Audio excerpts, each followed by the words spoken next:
Great, recording is rolling. Welcome to Wednesday, September 6th. You guys see some lab equipment on your desk. We're going to postpone the lab until tomorrow. There's just a bunch of testing and a bunch of rooms going on nearby us. So, but since you guys have the equipment in front of you, you can at least see up close what it looks like. Think about it a little bit more for tomorrow. All right. What we'll do is Kahoot on projectile motion conceptual questions. Now, these are the same questions that you guys remember yesterday. I gave you guys a page that looks like this, right? During a few days. On the back side are printed the same conceptual questions that we're going to be doing on the Kahoot. So if you wanted to read them on paper as you go along, then they're there for you, right?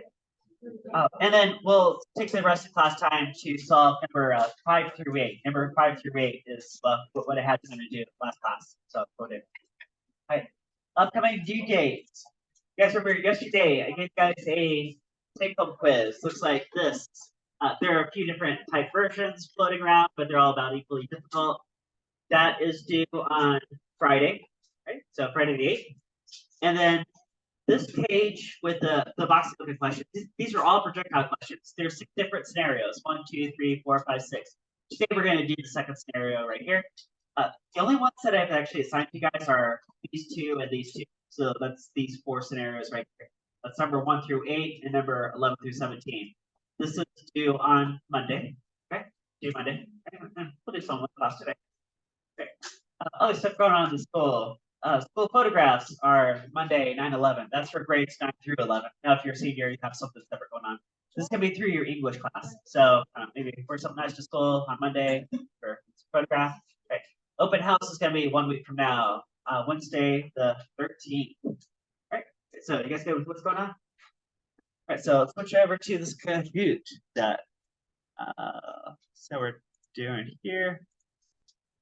Oh, look at you guys go. Yeah, you guys are hopping on before I hit record. All right, here we go.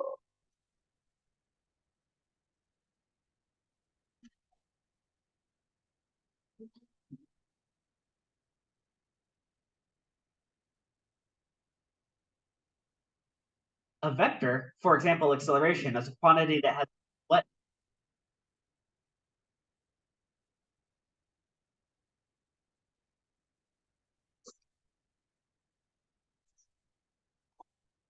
Yeah, a magnitude and also a direction. Right? So a magnitude might be like 10 meters per second squared. It's like a number in a unit. And if it is a vector, there's some kind of direction associated with it. It might be explicitly given. It might be implied. Like for a gravity field, it's pulling downward, right? Yeah, but a direction is a really important component of a vector quantity. Vectors have directions. Okay. All right, look at all those points on the board. A scalar quantity, for example, mass, is a quantity that only has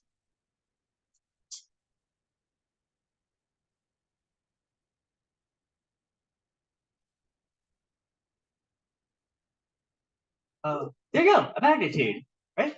So, for example, if the mass is equal to like 3 kilograms, that could even be true out in space where it's just floating around. Still 3 kilograms of mass. Right? There's no direction associated with that. Okay. There you go.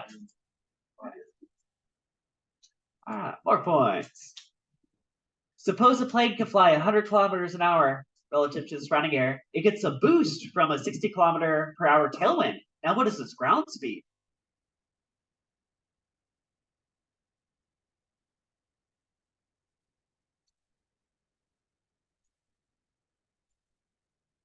Yeah, 160 kilometers an hour, right? You can just add them up. You can draw those vectors tip to tail, right? Yeah. So now the plane's moving really fast relative to the ground. Its shadow's moving really fast across the ground. All right, we got Blakey, Adam, Patrick, Josh, and Liam is on fire. What is the resultant of 3 units and 4 units vector at right angles to each other? Right angles.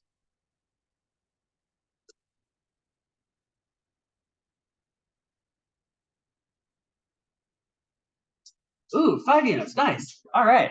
You guys did really good there. Here, I was going to draw this one out anyway, so let me go ahead and switch over. All right. Even though almost everybody got this one. Nice. Right. Here, I'll attach a story to this. Suppose there's a drone. You go buy a drone from the store. And it says this drone has a maximum speed of 3 meters per second. Just boom. So you point this drone straight north and you start flying. It's going like maximum speed, like 3 meters per second. And then it along blows a crosswind, and the wind blows straight east at 4 meters per second. 4 meters per second. Notice I connected those tip to tail. You guys see tip to tail? Now, if you go from the tail of the first vector to the tip of the last one, what is this vector here called? It starts with an R. It's called the resultant. It's called the resultant. Right? Yeah, there's a right angle involved here. Right? Yeah. It's called the resultant. And you could do Pythagorean theorem, 3 squared plus 4 squared, take the square root. You're going to get 5 meters per second, which was the answer to that question. Is that a 3, 4, 5 right triangle, right? Okay. So even though, guys, focus here. Even though the maximum speed of the drone is 3 meters per second, that's relative to still air. That's just how fast it can push against the air, right? If you combine that with the crosswind, its shadow is actually moving even faster across the ground. You say it's here. Here's drone to the air. Here's air to the ground. Therefore, here's the drone relative to the ground. All right. Okay. Next one.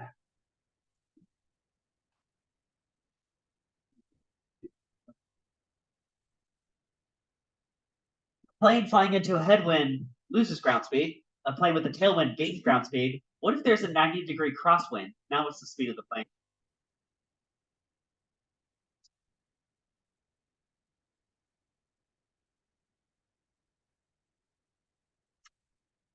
All right, you guys got it. Yeah, the ground speed of the plane would increase. Okay.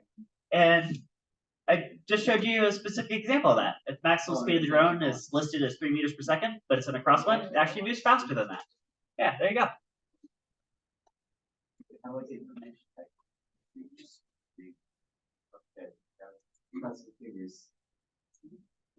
All right, got Liam on fire in the lead. Ball thrown into the air at some angle. At the top of the ball's path, its velocity is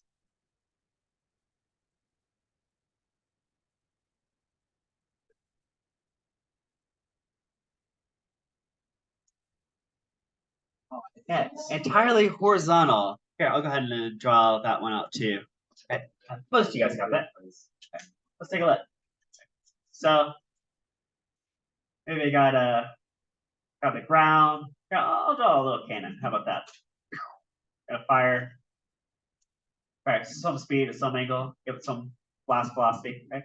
It's gonna go to a parabola path, right?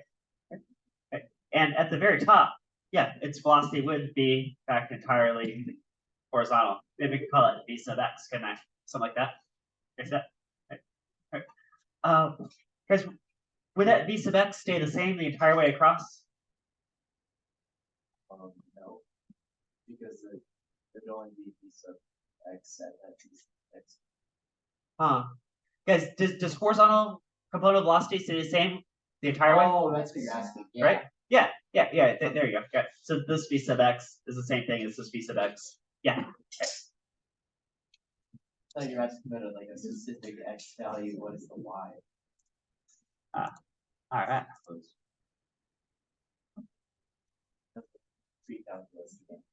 Ooh. Ball is thrown at some angle, and the first second it moves horizontally 5 meters. How far horizontally does it move the next second?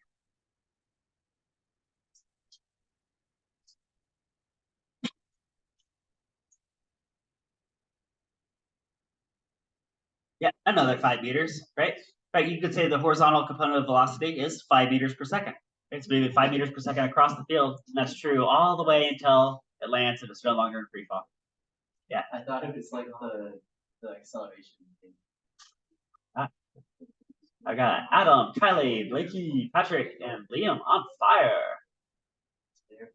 Projectile maintains its horizontal component of speed because it's not acted on by any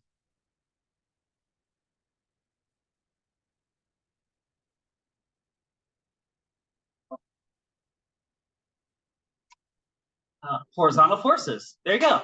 Right. As long as you ignore air drag, and we usually do in here, then that'll be the case. Right. Guys, are there any vertical forces on a projectile? Yeah, gravity force, its own weight. Yeah, its own weight. right? So yeah, so vertically it's always changing what it's doing, but horizontally it's just goes across at constant speed. Yeah, there's no horizontal forces. All right, Patrick on fire. Liam's still in the lead. At what part of a path does projectile have minimum speed?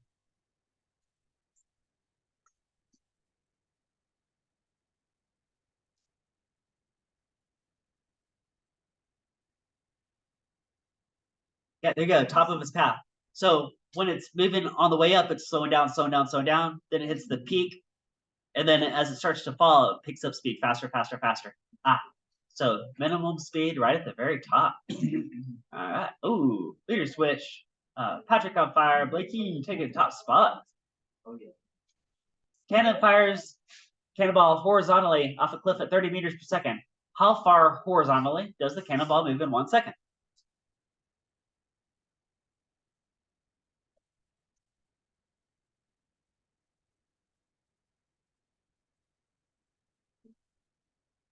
Oh, everybody get it right. 30 meters. Right. So horizontally, it's always moving 30 meters per second. Right. It's actually a lot. Hey, how about this? How far vertically did it fall during the first second? So okay, yeah. So it fell 5 meters, right? So it's accelerating 10 meters per second squared. Therefore, you run 1/2 gt squared. It falls 5 meters during the first second, right? Yeah, there you go, there you go. All right.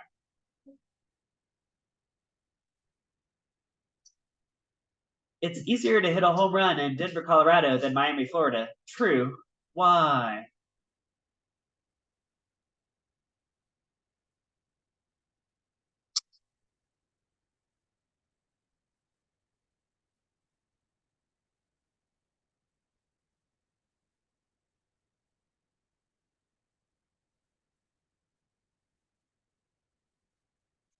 Oh, yeah. Thin atmosphere. Who's ever been way up in the mountains, high elevation?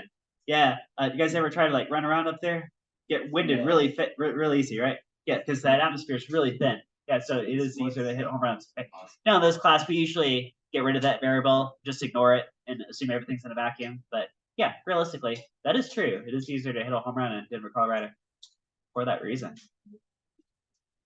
In the absence of air resistance, what is the optimal angle to throw the ball the furthest distance? How many degrees from the horizontal? Take your best guess.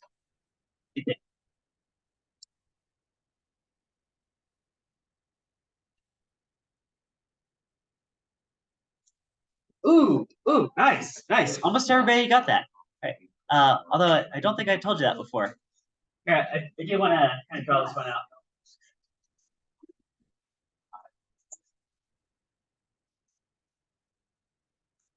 So got the ground. Let's get a cannon going right here. Okay. Now, if you blast a cannonball 0 degrees from the horizontal, it's gonna bam, like not go very far for its ground, right? Okay. Then you lift the cannon some number of degrees, right? Now cannonball goes further. You lift it higher, right? Goes further, right? 45 degrees, goes even further, right? But once you lift it above 45 degrees, now what's gonna happen is it's gonna actually like come back and not go like as far. It's gonna go something else. In fact, if you aim it straight up, it's just gonna come back like straight down, right? So if you want to maximize that horizontal displacement, the optimal angle ends up being a 45-degree angle. Okay. Now, how can you like, prove that mathematically? Right, so this could be a multi-page proof, and this step right here could be like kind of the middle of the proof. Okay. So there's a bunch of physics that involves some trigonometry where you can get this far, right? Like the range formula. And once you have this, if you know how far it goes as a function of the blast angle from the horizontal, okay, to prove optimality, that's where you can break out calculus. And where calculus enters, let's see if I can dig up this graph from earlier. I got this. No. Oh, here it is. Here it is. Okay. I want to know what is x as a function of theta. I can put this on a graph.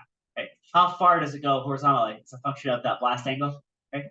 And create a graph that looks like this, which might look like a parabola, but it isn't. It's actually part of a sine curve, right? So as you ramp up the angle, first it goes further, further, further. But if you ramp it up too steep, then it comes back. Okay.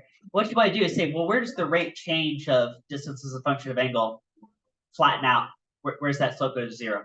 Right? That's like the calculus technique for proving like an optimal value, right? It ends up being a 45-degree angle, right?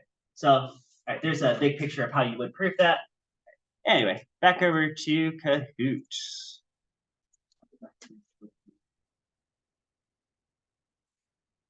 Well, that's only your first one.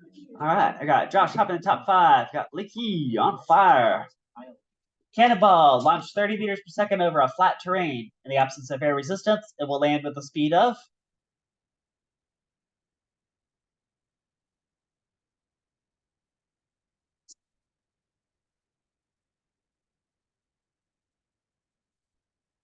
30 meters per second. All right, so whatever angle you launch it at, doesn't matter because it slows down on the way up, it speeds up on the way down, but equal elevations, it'll have equal total speeds. There you go. So that's a symmetry question right there.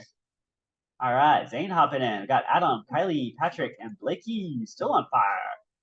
That man, a fire extinguisher. Projectile launched horizontally, hits the ground in 1 second. If it had been launched at a faster speed, the hang time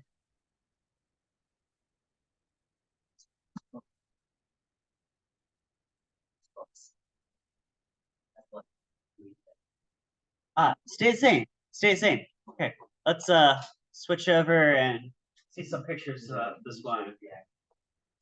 All right. Oh, it's this right here. Right. So we're gonna put a cannon on a cliff, a lot like your guys' lab tomorrow. Cannon on a cliff, and name it straight horizontally. Okay, also like your lab tomorrow. Okay, got that horizontally oriented cannon. It's gonna boom, blast a cannonball at some blast speed. Maybe I'll call it V sub x because it's aimed horizontally. The blast speed would be the horizontal component of velocity. Okay, and then it's gonna go to parabol shape and hit the ground right there. Okay. Okay. Now, what if you blasted like twice that blast speed? Would it go out twice as far? Do you guys think? Twice as fast? It's gonna land twice as far, right? Huh? Probably so, right? Right. Hey, what if you dropped a cannonball at the same time? Just dropped it. It goes pretty much straight down. Okay. Now, do all three, let's say you do all three at the same time. Do they all hit the ground at the same time? Yes, they do. They all hit the ground at the same time. They all have the same fall time, right? In fact, if that fall time is 1 second, who can tell me what is the height of this cliff? 5 meters. 5 meters. Ah, got it. 5 meters to hit the ground in 1 second, right? As long as either you drop it or you blast it horizontally, right? Now, the simplification we're making here is where this kind of goes out of whack is if you blasted this at such a fast speed that it started to approach orbital speed, right? Because if you blast this like 8,000 meters per second, then it'll actually orbit the Earth, so it never hits the ground at all, right? We're going to assume that these blast speeds are nowhere near that, right? So that the ground is pretty much flat, right? So a little simplification there, kind of like ignoring air drag. I got a few simplifications. All right, Zane on fire, Kylie, Adam, Patrick, Blakey. Object thrown horizontally 30 meters per second off the top of a cliff. What is the acceleration in free fall?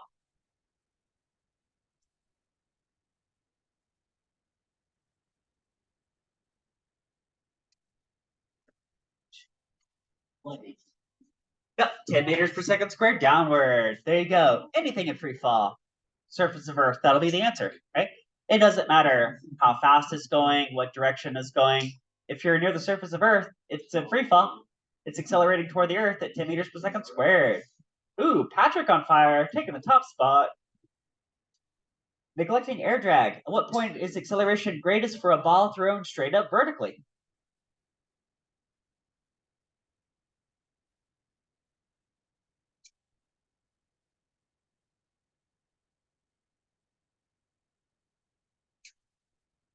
Number 4. Hey, it's the same everywhere, right?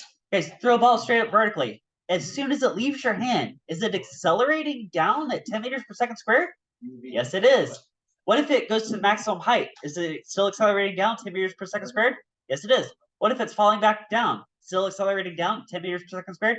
The entire time it's in free fall, it's accelerating down at 10 meters per second squared. It doesn't matter which way it's going, how fast it's going, right?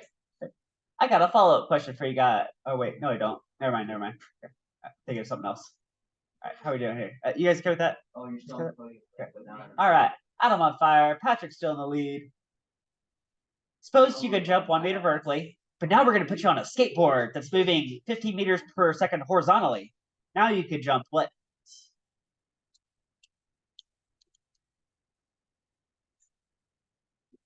Does the horizontal motion of the skateboard have anything to do with the vertical motion of jumping? Nope. Those are independent of each other. Those are in different dimensions. Yeah, you can only jump 1 meter. Right. Now, if you were like say like on a half pipe and maybe that skateboard had some kind of vertical component to it, that might change the equation.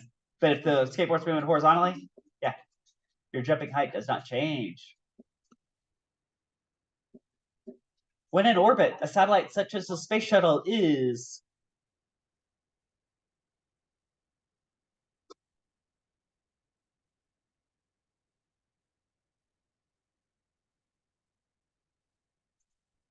yeah, simply a projectile falling around the curvature of the planet. There you go. Now that one okay. Yeah, that one you do have to use your imagination a bit. So that's awesome that most of you guys got that. Okay. Because that path is no longer a parabola path. Now it's either a circle or an ellipse, isn't it? Yeah. Okay. Now I would not say it's free from Earth's gravity. Actually, up in low Earth orbit, they have about 90% of the gravity that we do down here on the surface. So in terms of the gravity strength, it's actually not a whole lot different. Right? Non-accelerated motion. Now you guys know linear acceleration has to do with like speeding up or slowing down. A few weeks from now, we'll talk about changing direction, which is also a type of acceleration. In this case, like centripetal. Okay. All right. So nice job there. Ball thrown straight up at 20 meters per second will return to the ground with the speed of.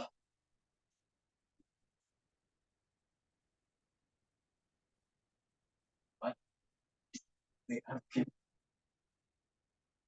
Also 20 meters per second, right? So this is another symmetry question, right? You throw it up at 20 meters per second. It slows down on the way up. It speeds up on the way down. Equal elevations, equal speeds. Okay. Oh, guys, how many seconds does it take that ball to reach the maximum height?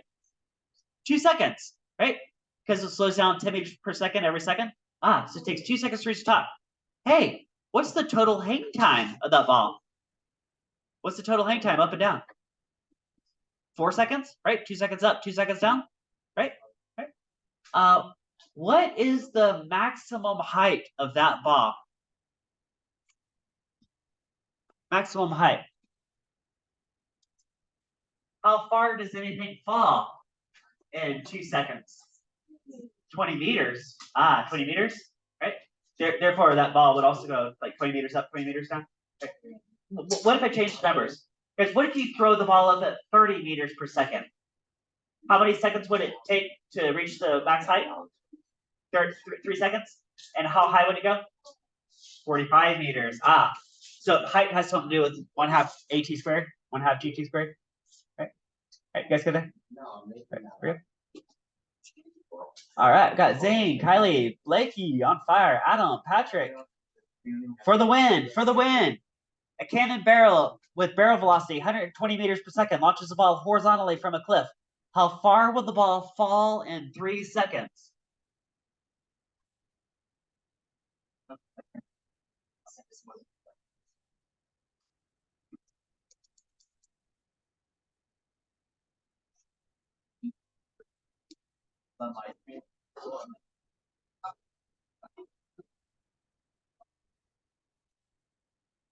Ah, 45 meters. Nice. Right. So, guys, how far does the ball fall?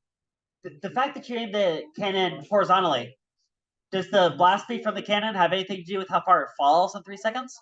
No. Right. So you could have dropped a cannonball off the edge of the cliff. The answer would have been the same. That's probably how most of you guys did it. Did you do 1/2 GT squared? 1/2 times 10 times 3 squared? You got 45 meters. Right? 1/2 GT squared? Right? Here, let me draw that out on paper. Okay. So we're just back to this again. Okay. So if you blast a cannonball out, or if you drop a cannonball, it falls the same distance in the same time, right? So how far does anything fall in 3 seconds? H equals 1/2 gt squared. H equals 1/2 10 meters per second squared, 3 seconds squared. 45 meters it would fall. Right, 45 meters. It'd fall in 3 seconds. All right, let's see. Oh, whoops, forgot to switch my. There you go. You're at home. All right, let's go back here. All right, let's go to the winner's podium. With the bronze, Blakey. With the silver, with the gold, Patrick. Runners up, Zane and Kylie. All right, nice job, nice job. All right, switch back over here. All right, solve some puzzles on paper. Ooh, got some alliteration. Puzzles on paper. So yesterday, one of the examples I took you guys through, I just want to run you guys through it again. So this is probably in your notes from yesterday, but it's all very nicely on one sheet of paper here. Right, and the puzzle goes like this. Suppose you got a cannon. You ramp it up to 37 degrees above the horizontal. You guys see 37-degree angle? And you blast the cannonball 100 meters per second. And my main question is, where does the cannonball land? How far downrange? What's the horizontal displacement? Okay. Now, this is definitely a projectile. All these projectile problems are process problems. You have to break it down into a bunch of small steps. Okay. And the very first step is bam, that right there. Okay. So if you know the ramp, the angle, 37 degrees, and you know the blast speed, 100 meters per second, the very first thing I want to do is break that into components. Say, well, how fast is it going across? And how fast was it going up right as it leaves the cannon barrel? Is that right? Hey, is that cosine and sine components? You guys remember we did that even before we touched linear motion? I said, no, this trigonometry. Right? We did Kahoots on this and the whole thing. You guys remember that? Okay. So, guys, what is 100 meters per second times cosine of 37 degrees? What is that? What is 100 meters per second times cosine of 37 degrees? 80 meters per second? Ah, and what is 100 meters per second times sine of 37 degrees? What is that? 60 meters per second. Hey, look, we have a 60, 80, 100. That's a 3, 4, 5 proportion triangle, isn't it? Right? Which you always get with a 37-degree angle and a right triangle. That's why I picked 37 degrees. Right? There was a reason for that. All right, so back to this answer. It's all on one piece of paper now. Right? Oh, look at that. V sub x is 100 meters per second times cosine of 37 degrees. There's your 80 meters per second. It's always going across the field at 80 meters per second. That never changes, right? We're ignoring air drag, of course, right? Right. How about vertically? 100 meters per second times sine of 37 degrees. Now that says 60 meters per second, but look, that's v not in the y direction. So that's the initial velocity in the y direction. Because you guys know in the y direction, well, it's a little trickier. It's always changing its velocity. It slows down on the way up and then it speeds up on the way down, right? Okay. So 60 meters per second. It's gone, right? Well, next thing I want to do is figure out something about how much time, right? Because if I know how much time it takes to get from here to here, then I'll be like one step away from getting the answer. Okay. And one way you could solve this is you could break this problem in half. So you could say, well, how much time does it take to get to the peak, right? I like to solve it this way. A lot of students like to do this too. You don't have to, but you could. Right? So, guys, at the peak, what is its vertical component of velocity right at the very top? 0, right?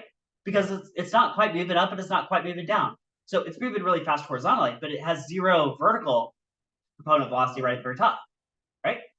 So I can break out an expression like this, and I can figure out how much time does it take to get to the top. But you might be able to see it intuitively before we even run the equation. Because guys, if it was going 60 meters per second vertically, after 1 second, now it's down to how fast upward? 50, then 40, then 30. Right? So how much time does it take to get to 0? It's losing 10 meters per second every second. 6 seconds. You guys see that? To go from 60 to 0 takes 6 seconds if it loses 10 meters per second every second, right? But that's what this equation says anyway. I'm going to 0 from 60 in the vertical direction, so VF in the y direction from V naught in the y direction, right? I'm losing gravity feels 10 meters per second squared. How much time? Solve for time. Time ends up being 6 seconds. Now that's the time to get to the peak. Guys, if it takes 6 seconds to get from here to here, how much time does it take to get from here back down to the ground? Another 6 seconds. Therefore, what's the total hang time? 12 seconds. So the total hang time is 12 seconds. Okay, guys got that? Right. Now that you know the total hang time is 12 seconds, we're going to switch back over to horizontal motion. We're going to say, oh yeah, remember how it was going across at 80 meters per second? We figured that out already with trigonometry. Okay, it does that for 12 seconds. What's 80 times 12? That's 960 meters. So the horizontal displacement when it's crash landing is 960 meters. Right? You guys see that? Right? You guys see how it's like a whole process, right? You have to do one thing at a time, right? You know, there is an alternative you could do. Right? This here range formula sort of like pre-solves that whole thing. It's sort of like how the quadratic formula are, takes into account a bunch of variables and like spits out like, oh, if you just memorize this, then you can universally solve parabolas, right? This is sort of a similar idea. And so I'm not gonna quite show you guys the proof, but if you break out some trigonometry and you do this whole process, then you substitute out the time, blah blah blah, and do some double angle identity stuff, you can eventually get this. Take the blast speed squared, right? Divide by the gravity field, multiply by a sine of the double angle, so 2 times whatever this angle is, right? That will also spit out the answer. So just to show that that's true, take 100 meters per second blast speed, square that, divide by 10 meters per second squared, times sine of 2 times 37 degrees. That gives you pretty much the same horizontal displacement. You guys see it's the same answer? Okay. All right. So that's fun. All right. Let's do one of these scenarios off your guys' puzzles. Right. Remember, I assigned you guys 1, 2, 3, 4, these 4 scenarios. Let's do the second scenario. You guys see number 5 through 8? Right, number 5 through 8 we'll do, and that should take us pretty close to the bell today. Number 5 through 8. Right, a cannon fires a cannonball horizontally from the edge of a cliff of given height. Okay, so I told you the height of the cliff. Okay, find, and then I want you to find these 4 things: the time to reach the ground, how far the cannonball lands from the base of the cliff, what's the vertical component of velocity as it hits the ground, and then what's the total speed. And the only reason I asked question number 7 is as a setup to answer question number 8, because you need to answer them in that order. You need to know one before you know the other. Right? Okay. Oh, now I do want to here. Let's get a picture going, and then I want to show something about how I organize that data as I give it to you guys. Okay. So we're gonna have a cannon on a cliff. Cannon on a cliff. Just like your guys' lab tomorrow is going to be a cannon on a cliff, we're going to aim it horizontally. Just like your guys' lab tomorrow is going to be just aim it horizontal. There's horizontal there, right? Blast the cannonball at some speed. I'll call it speed v sub x because the blast speed will be the horizontal component of velocity because you're at the same horizontal. Be true all the way down. Right. Then this cannonball will go into like some parabola path and bam, right, slam right there. Right, you guys see all that? Right. All good so far? All right. Now, let's go back to the data that I gave you. And here, if you're in class here, I'm going to zoom in so you guys can see some stuff. Okay. Now, there's a specific way that I gave you this data, maybe to help you organize it in your mind. See how there's like this double table going on? You guys see a double table? On the left side is all horizontal information. This is all horizontal. Go ahead and write that. This is all horizontal. Right. Notice there's only 3 variables that you're ever juggling horizontally: x, v, sub x, and t, because there's no acceleration. Right, horizontally, there's no acceleration. The right table has 5 things going on with it. This is all vertical information, right? You guys see that? And oh, now you're back to like a tax VB setup. Right? You guys see that? Right.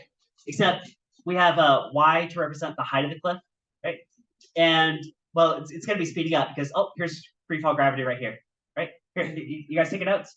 Here, take notes. Right, here you go. Right. Now,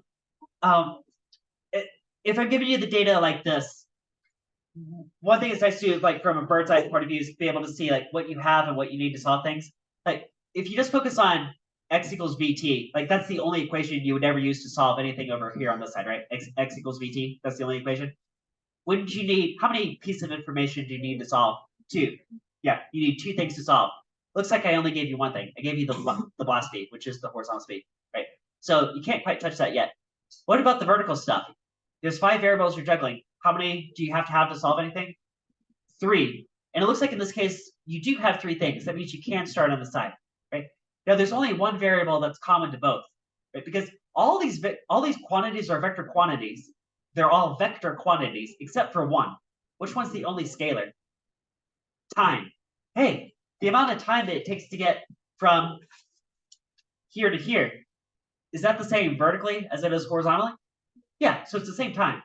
So time, the scalar, you're allowed to transfer back and forth. If you solve the time in one, you can just transfer it to the other.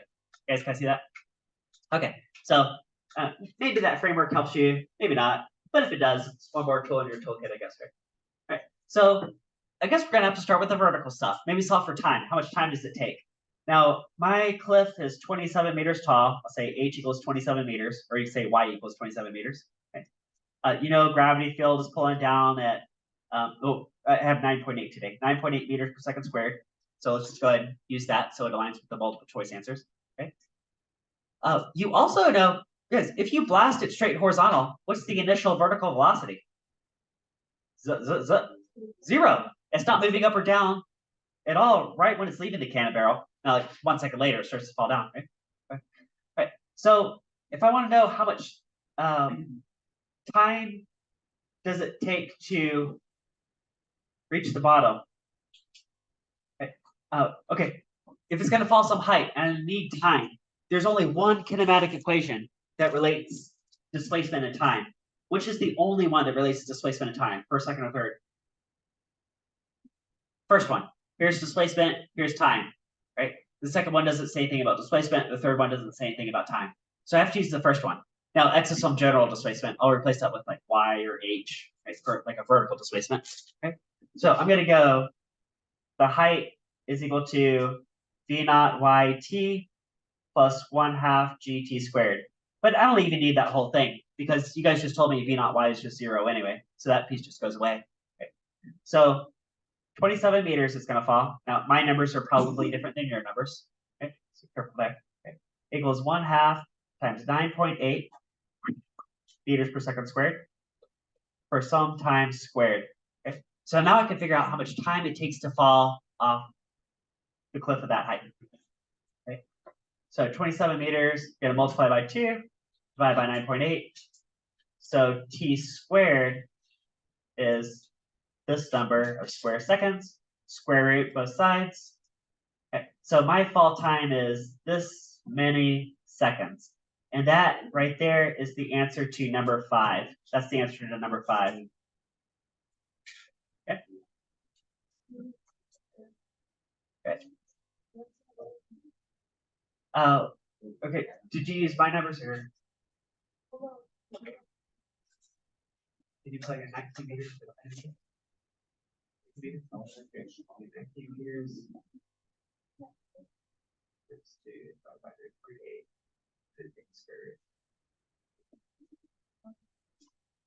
All right. Okay, so did everybody get the fall time? We got the fall time? Okay. Once you got the fall time, which is the answer to number 5, if you want to, you could write it in the box. You could also write it in this box over here. The same thing, same time. Question number 6, how far does the cannonball land from the base of the cliff? Oh, that's like looking for this horizontal displacement right here. Maybe I'll call it X or D if you like D or X, one or the other, right? How far does it go? Right? So isn't that just going to be how fast it's going across times how much time? So number 6, how far it goes across is how fast it goes across times how much time, right? That's the only horizontal equation you got for projectiles. There's no acceleration. And I know the blast speed of my cannon because it was given as, I've got this as my blast speed for my cannon. You guys probably have something different, right? And the fall time is also the horizontal time. It's the same time. Put those two together, I can figure out how far it goes across.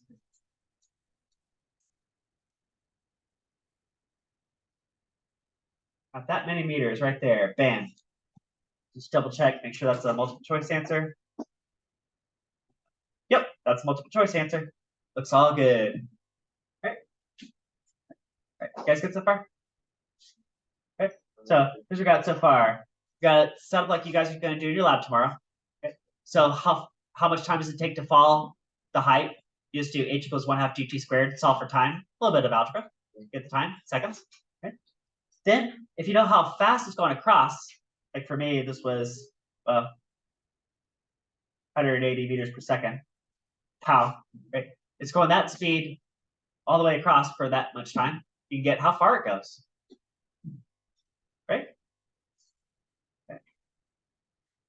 Next question, number 7 says, what's the vertical component of velocity as it's crash landing? Right? Which is really a setup for number 8. So, guys, this is crash landing right here. It's kind of coming down on an angle, isn't it?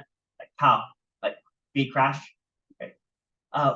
So I'm gonna blow that up kind of big right here. Okay. Let's say here comes the cannonball. V crash. Here's the ground. Okay. Now really it's coming down on a parabola shape, so it's coming down like on that path right there. Okay. But I'm gonna break this crash velocity into components, saying, well, it's kind of going across the field. It's kind of coming down at the same time. Okay. So here's V crash. Okay. Here's V sub x, and here's V final in the y direction. Okay. Okay. Now question number 7 says, what is V final in the y direction? Is that going to be V final in the y direction equals V initial in the y direction plus GT? Hey, that's the second kinematic equation, isn't it? That's just this one right here. Is that what that is? Okay. Or if you like, alternatively, you could use the third one and play off the height of the cliff. That would be okay too. You could use the third one and play off the height of the cliff, right? But I'm going to use the second one and play off the fall time. That's what I'm going to do. V naught y is still 0, whatever goes away. Okay.